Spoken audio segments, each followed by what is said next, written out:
Just a little slip screen that we put in this week that we felt like could give us an advantage over the defense. And, it was a little messy, but, I just found space and it ended up working out in our benefit. We are 4 games into the conference season with a lot left to be decided. We'll talk about it and much more on this week's Prep Rally. You're watching the Prep Rally Podcast.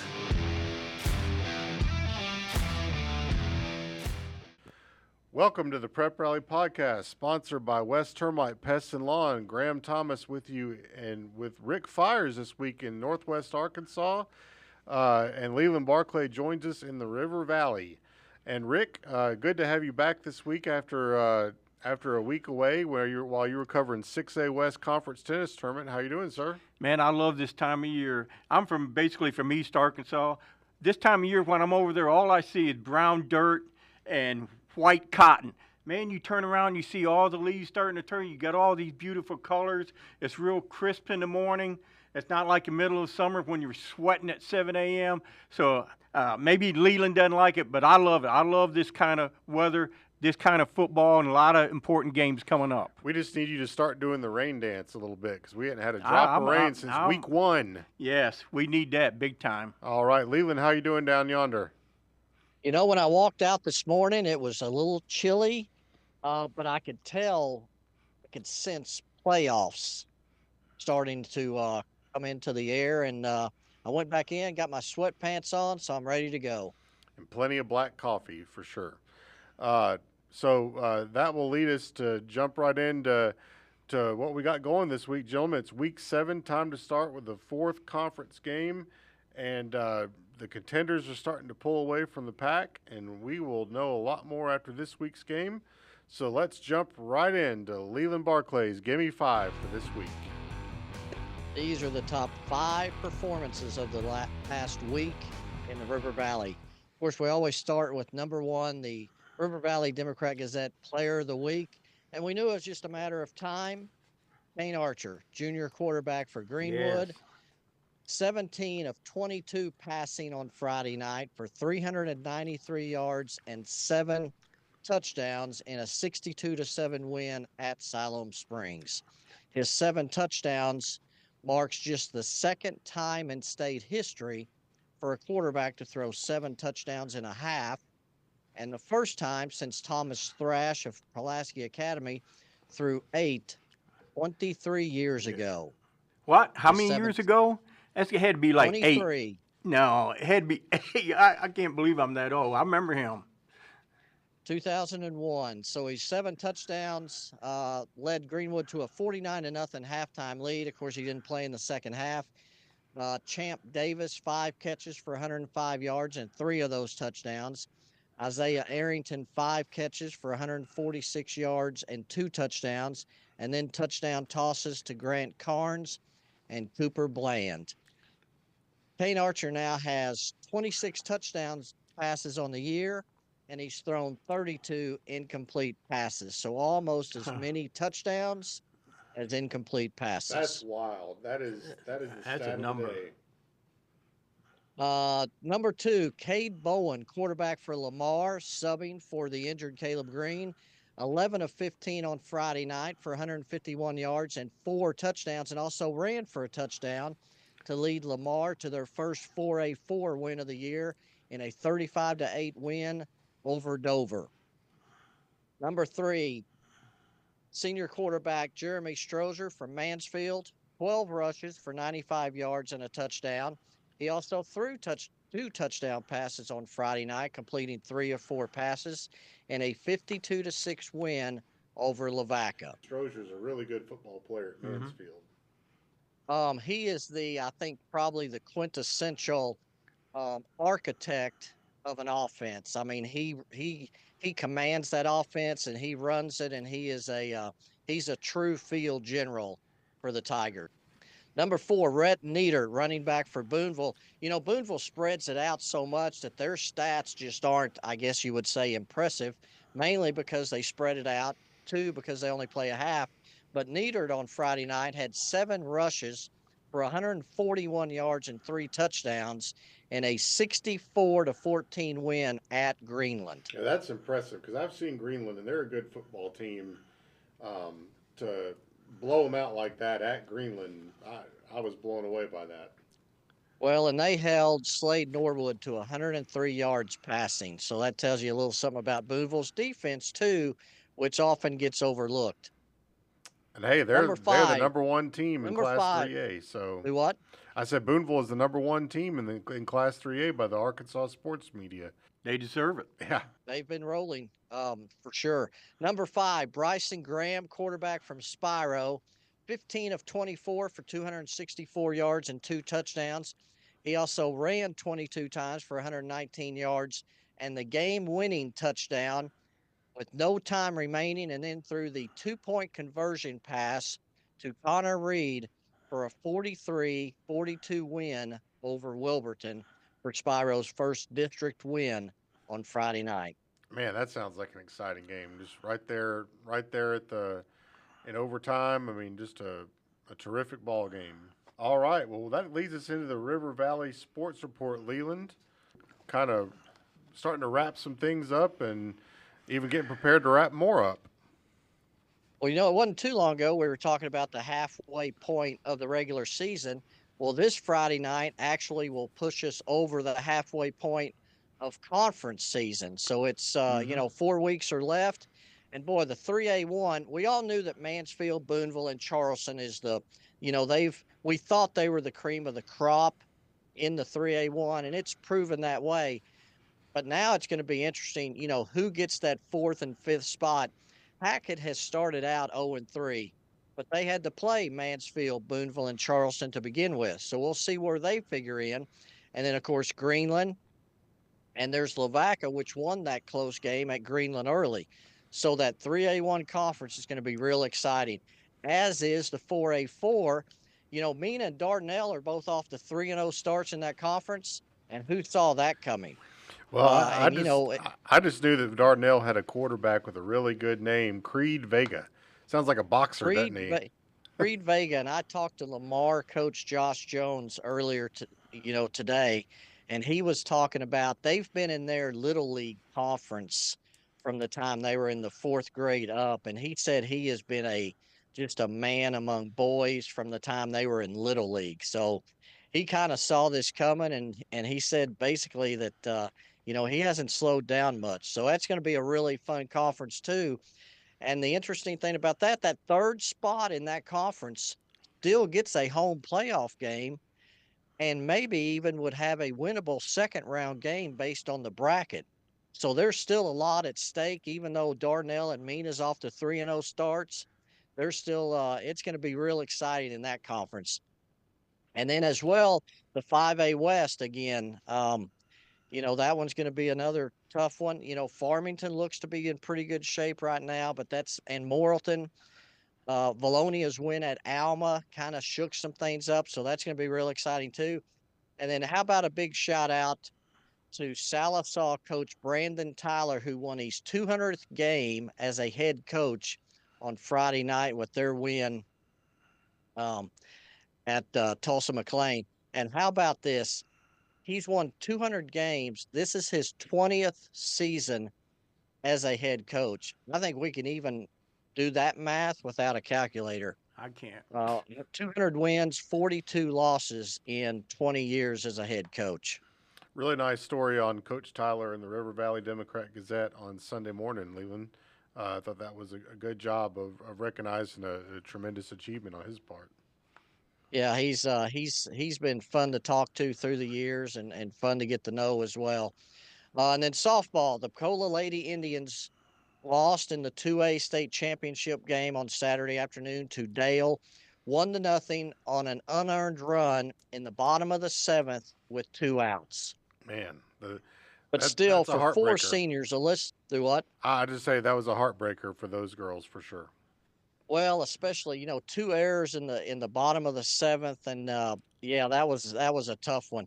Alyssa Parker, Kylie Merritt, Letty Parga, and then Riley Jarrell, 4 seniors who started as freshmen, finished their career with 4 state tournament appearances, 3 championship game appearances, and a final record of 142-14.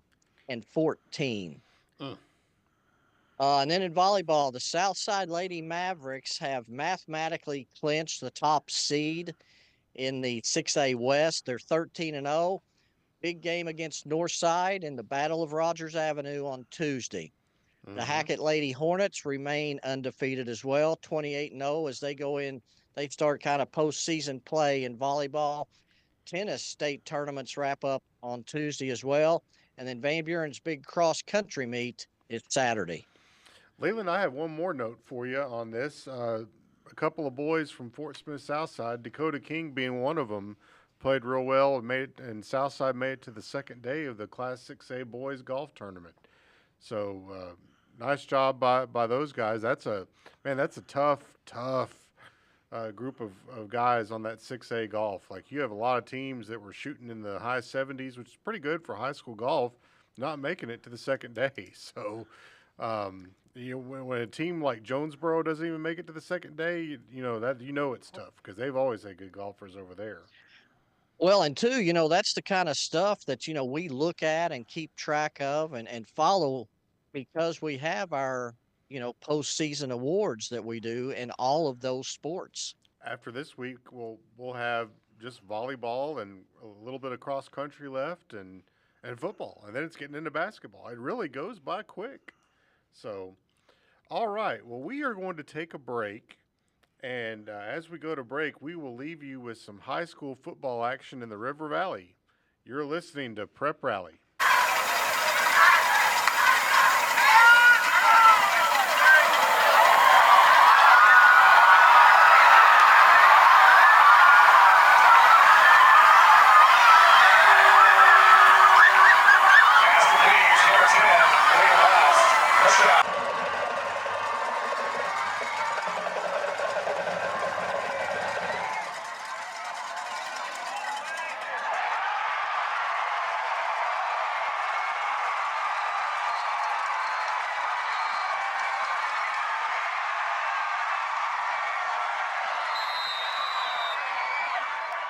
Welcome back to the Prep Rally Podcast, sponsored by West Termite, Pest and Lawn. Graham Thomas and Rick Fires with you from Northwest Arkansas. Leland Barclay joins us in the River Valley, and it's that time. It's top 5 time with Rick Fires here, and he's going to give us the top 5 performances of the week in Northwest Arkansas. I think this is something you can attest to. The big highlight for me last week was Springdale and Springdale Harbor. Springdale won the game 49-21. Springdale is now 6-0 for the first time. We all remember that 2005 team, Mustang, all that bunch, Damian Williams. I think they won national poll, had them ranked second.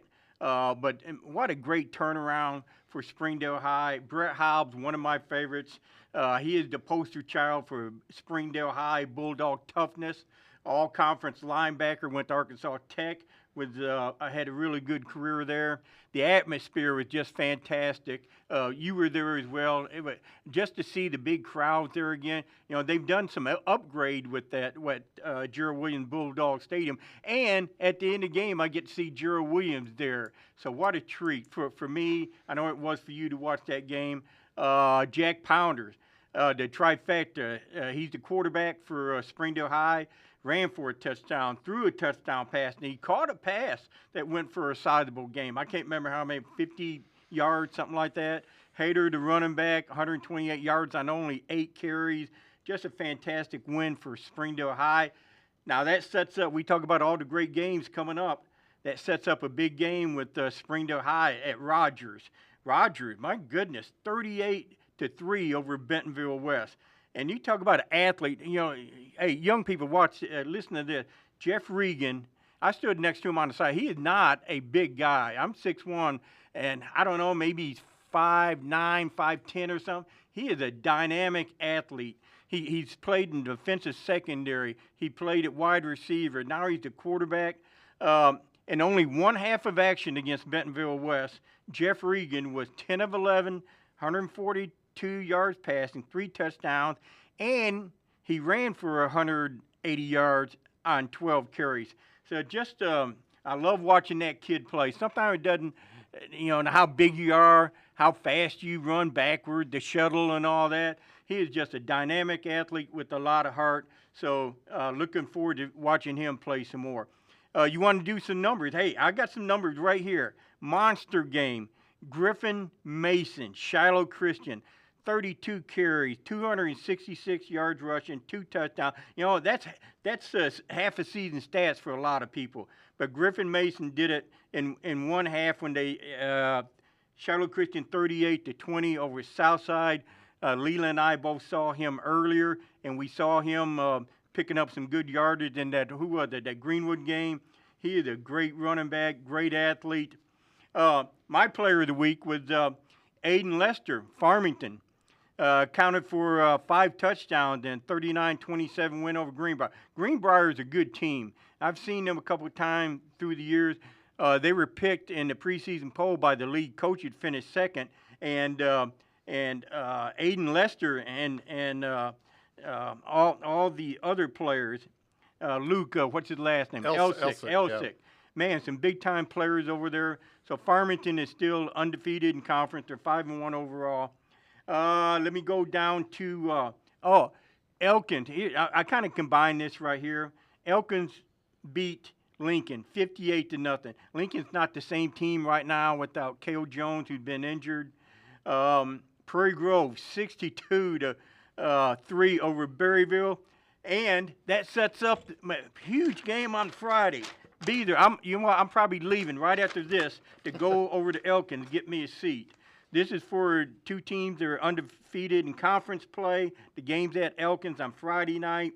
The winner of this will likely win the conference. You never know, I mean, because this is sports. This is not a fake reality. This is real sports, real reality. That's what I'm looking forward to over there, a contrast in styles. Elkins like to throw the ball.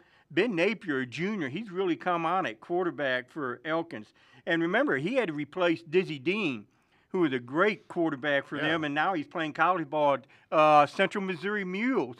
So that young man's done a great job. And then you got Prairie Grove Tigers, wing T offense. They're going to pound you. And just when you come up, they're going to try to throw 1 or 2 over your head. So really looking forward to contrasted styles, 2 great teams with more than likely a conference championship at stake. So that's all I got on that. Like I said, I can't wait for another Friday.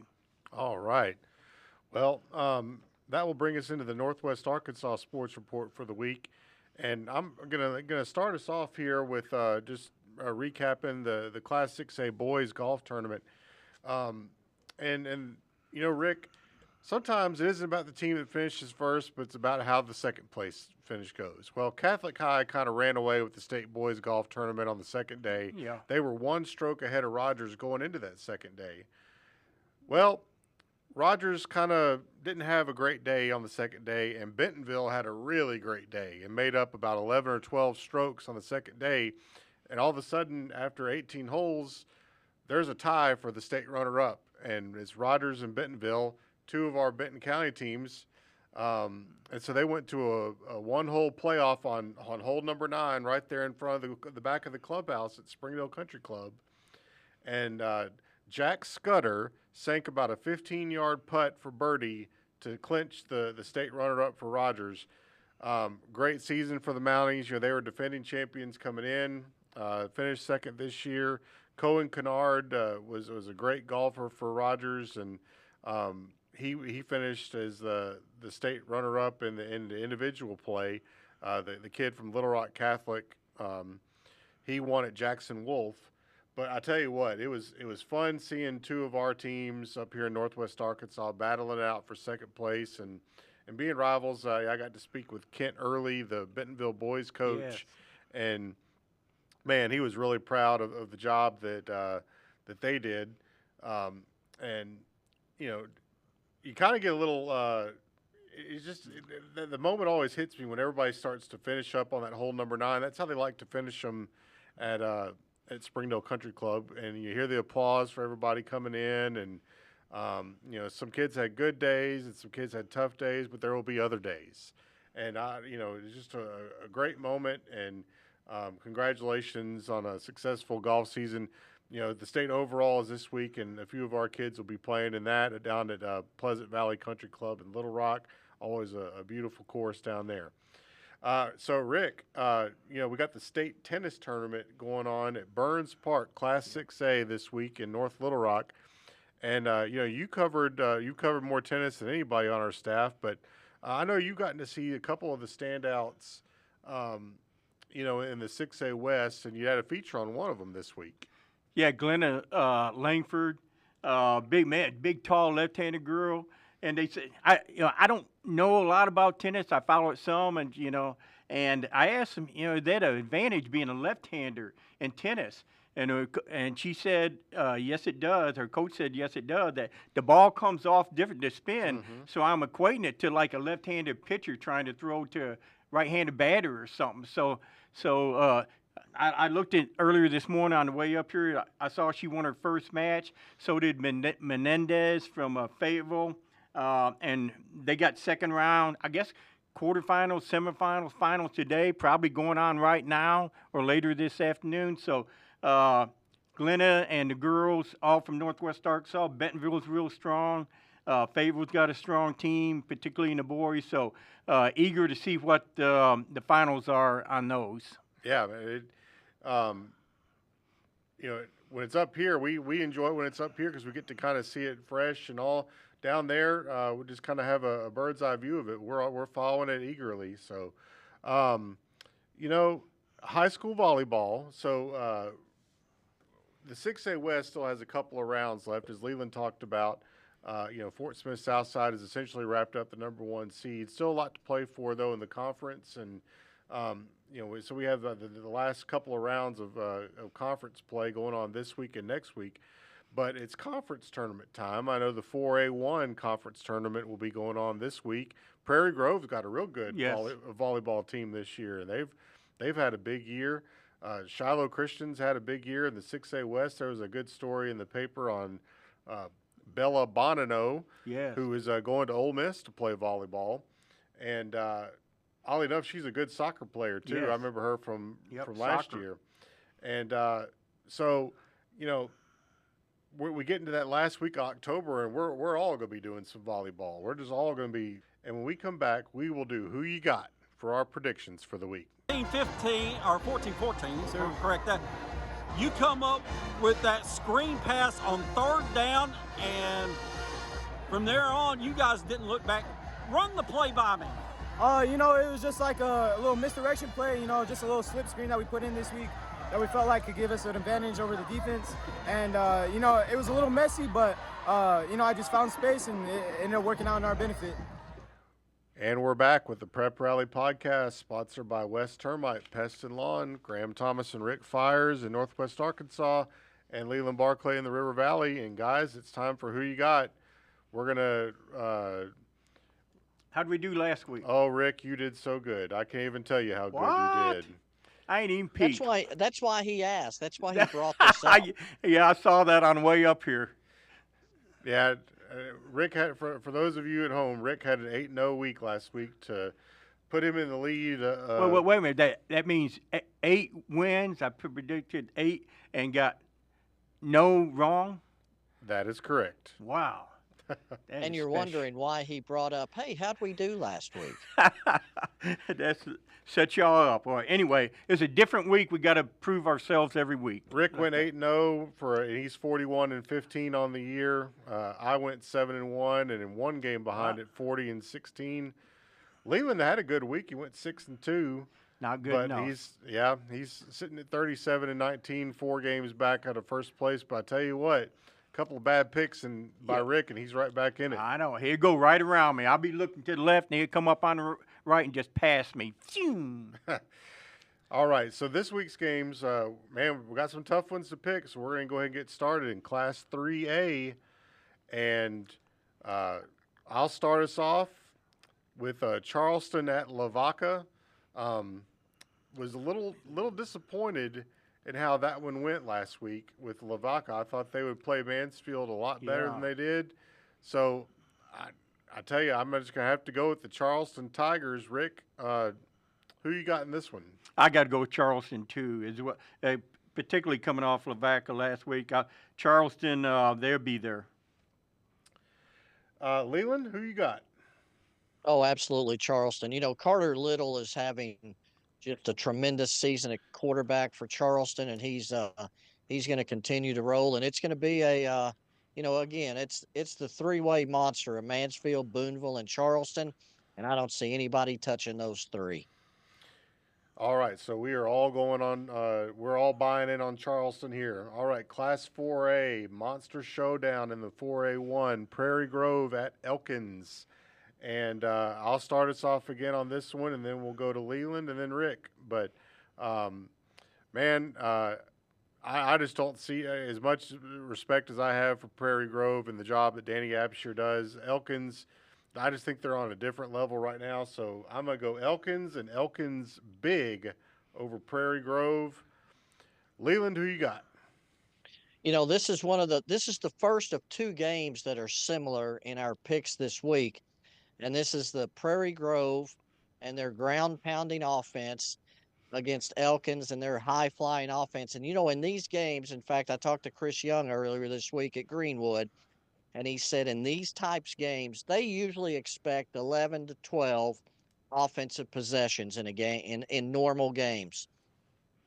Well, in a game like this, Elkins is probably going to have 8 possessions instead of 11 or 12. So that puts even more emphasis on being efficient offensively.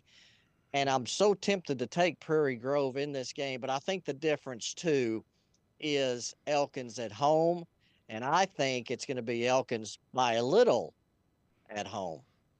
All right. And a little preview there of the other game like that. I know what that one's going to be, judging by your comments there, Leland. Rick, who you got? I've been talking to Lynn Gregson. He does the play-by-play for Prairie Grove. He's kind of a historian, kind of like our friend Glenn Parrish down at Booneville. So he's telling me that Elkins has never beaten Prairie Grove. And they've been kind of in and out of the conference together. They've only played maybe 10, 11 times. And I was stunned by that. But I'm going a little too. But I think the little bit of an edge is going to Elkins. They're at home. That offense, Prairie Grove, man, if they can hang on to the ball like Leland was talking about and reduce their possessions and run the ball effectively, what they've mostly been doing this year. But I got to give the edge to the Elkins Elks at home. Now, let's stop it right here. I love more than anything to be wrong because I love a good upset. So if Prairie Grove, if you guys are needing the motivation, you're welcome. All right. A big game in Class 5A, a couple of undefeated teams in the 5A West, Farmington at Valonia. I've been to a football game at Valonia a time or two. It's a ways out there, man. Yes. You got to go to Conway and then go north of Conway and then go east and then you'll end up back. Yeah, you'll end up in Valonia.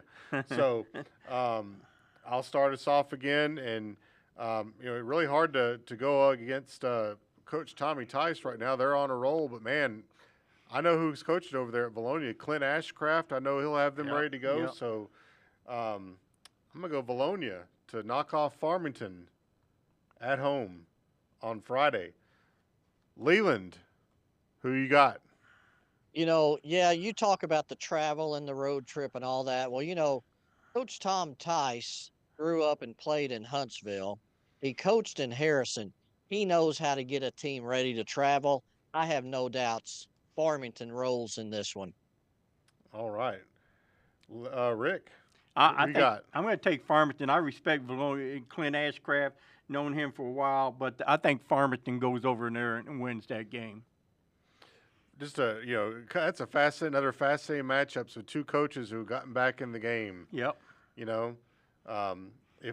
If we had Coach Tice on our football cover with Coach Lockridge over at Siloam Springs, and if we could have gotten Ashcraft up here, I'm sure he would have loved that too. Yep. So Clint's a good guy. Another big 5A West game, Alma making the trip to Greenbrier. Alma, man, a couple of really tough 5A West losses to Morrilton at home and to Valonia at home. The Airedales have got to get back up on the stick. I'll start us off again. Alma at Greenbrier. been to Greenbrier before, and I'm telling you, Greenbrier may be the most beautiful high school football setting. It's like nestled in the mountains in Greenbrier over there. Now, tell our listeners where it's located at. So just north of Conway. Yeah.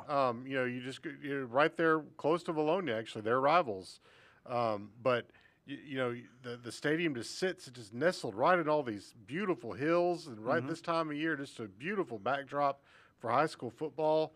And the Greenbrier Panthers are a good team, like you said, Rick, and I just don't see them losing to Alma at home. So I'm going to take Greenbrier to go and beat Alma at Greenbrier this week. Rick, we'll start off with you this time. Who you got? I'm going Greenbrier as well. I always talk about, I discussed with Coach, man, you lose one heartbreaking game, and you cannot let that go into two heartbreaking games or three. And it seemed like Alma, tough couple losses. But like you said, man, to go on the road and try to turn it around at Greenbrier picked number 2 in the conference. Really good team. They played Farmington tough. I'm going to go with Greenbrier. All right, Leland, who you got on this one? Well, and you talk about, Greenbrier and Valonia, you basically get to Greenbrier, you take the first Conway exit, and to get to Valonia, you take the second Conway exit. That's right. And yes, Alma has lost not one, but 2 heartbreakers in a row, 30-29 to Morrilton when they failed to make a 2-point conversion with 1:07 left. Then last week to lose in overtime at home, both games at home. Greenbrier is back in the 5A West after spending 2 years in the 6A West.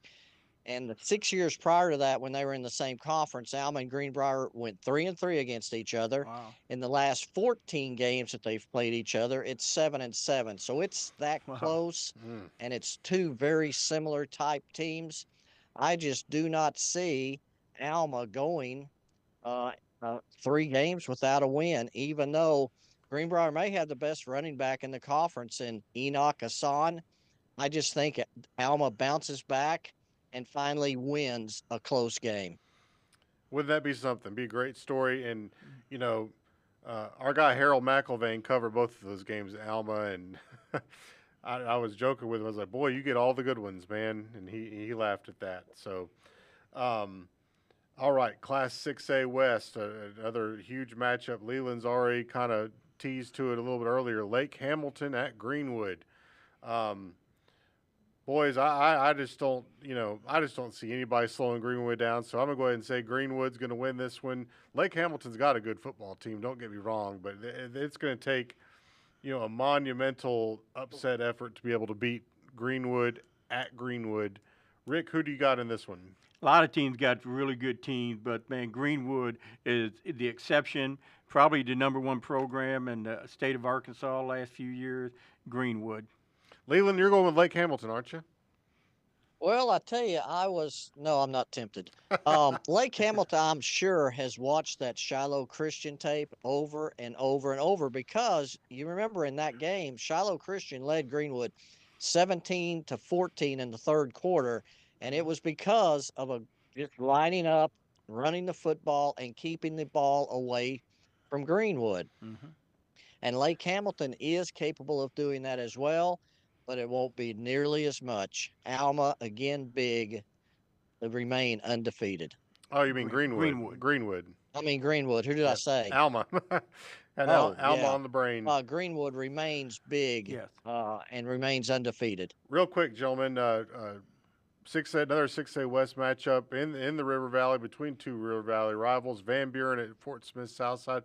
Kind of an older 7A West rivalry there when both of them were in the 7A West.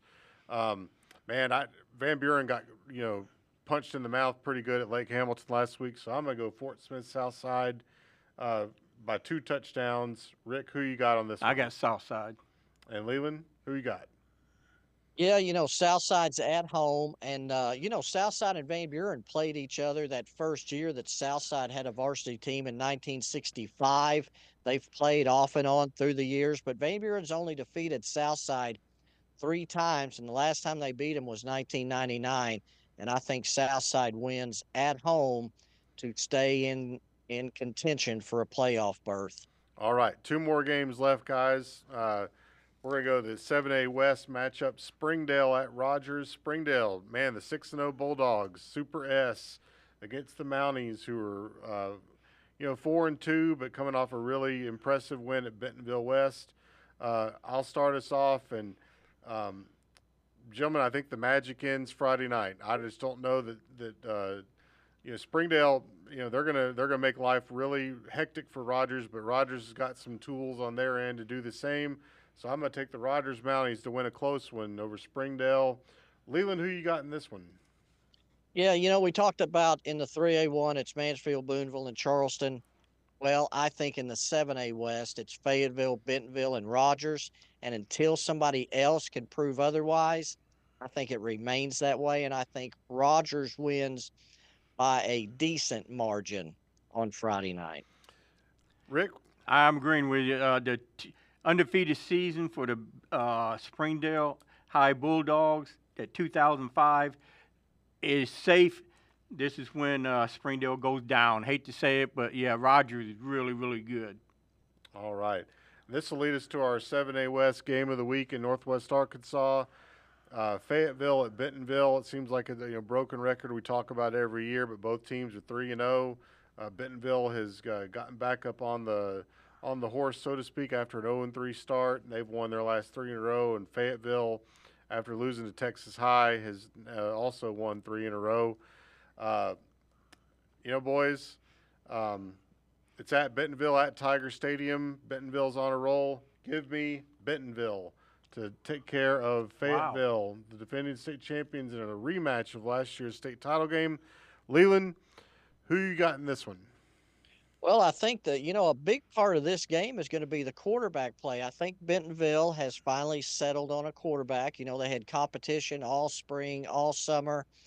But, is Garrett Odom healthy? And is he going to lead Fayetteville on Friday night, or will it be the sophomore, Brooks Coatney's son? So it's going to come down to quarterback play for a large part.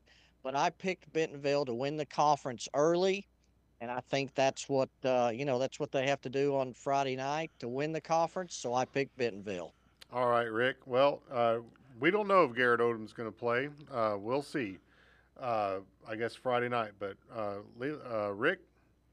Bentonville started 0-3. Teams get better, but their 0-3 start had more to do with their schedule. Bentonville always tests themselves where they get to conference play. I've been on the sideline for a lot of these games. They're always fun. They're always exciting. There's a question mark at quarterback for Fayetteville. Hadn't been over there this week, but I think if Odom's got a shot to play, that's the difference. I think Fayetteville wins this game. Ooh, all right. Well, and who knows? This you never know how these things are going to go, but Nope. Fayetteville ran away late with this game last year. The two teams met in the state finals, and it was a barn burner. Yep. So may not be the only time they see each other down the road. All right. Well, folks, that's going to wrap up this week's Prep Rally podcast. We'd like to thank our sponsor, West Termite Pest and Lawn. You can listen to our podcast at nwaonline.com or wherever you get your podcasts. I like to watch it on YouTube myself. So for Leland Barclay in the River Valley, for Rick Fires in Northwest Arkansas, I'm Graham Thomas signing off. We love you.